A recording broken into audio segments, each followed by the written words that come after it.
So we're at our final stop for the day. And I don't mind telling you it's a little bit more uncomfortable than most. This is the presidential palace, or was, once upon a time, for South Vietnam. Actually only served that purpose for about 15 years. Now it's been 49 as of the end of this month since South Vietnam was liberated, Vietnam was unified, and this became a monument to the liberation, if you will, of Vietnam.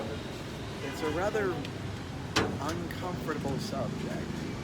For all that it might be impressive in terms of architecture, and insofar as it was actually designed and built by a Vietnamese student, it becomes less an example of 1960s architecture and of course more of a history piece. And it's history that is complicated, embarrassing. I don't know what to say. I wasn't alive for all of the what we call the Vietnam War and what they call the American War, and it seems unfortunate to try and decide, did we do the right thing, which, you know, we always like to think that we do. This time clearly was a case of not doing it. And it's hard to have to accept that. Americans tend to think of themselves as part of one righteous cause or another. This was an embarrassing case of not being able to do that. Either we picked the wrong horse in the first place, or we cut and ran when we shouldn't have.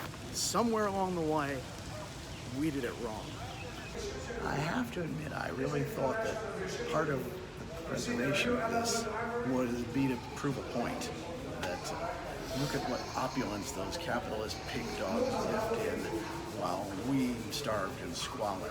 And I don't know, it doesn't look any more opulent than any other government building that I can think of. Imagine even the White House is certainly better stocked than this. Then again, the White House is in a country that's a lot more prosperous than Vietnam, so I guess maybe the difference is a little bit more stark. At the same time, when the tanks did raid here on the 30th of April, 1975, no one was killed, and I don't know that there were very many injuries even. Like, we're going to take the higher ground, and we are not going to destroy anything. We're just going to make this a monument of what was, so that we can remember where we were. But again, that's just me talking off the top of my head, and that's why I've got this bald spot. So I really don't know. There's obviously a lot more going on than I can be aware of. So, in all honesty, apart from the Japanese gardens here in the courtyard of the living quarters, this doesn't seem all that terribly opulent. At least not for, again, a presidential, yes, I know, they say palace. But again, even the White House has its fair share of fancy furniture and other ornamentation. So this doesn't seem too extravagant necessarily. I don't know. I won't say I've seen too many private houses that are better looking than this, but this is government for you. Honestly, this theater complex they've got here couldn't hold a candle to the one of the Xi family in Tien Shan. But again, we're talking about a difference in income and wealth between the government higher-ups and the average Vietnamese. That's a lot more vast than that between the president and any of us Americans. So, interestingly enough, the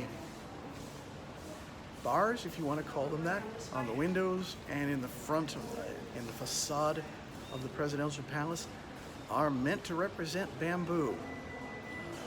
Once again, a reminder of the resilience of the Vietnamese people. And ironically enough, the resilience of the Vietnamese people was what came back to bite certain members of the South Vietnamese elite. And that's why this is no longer a presidential palace to begin with.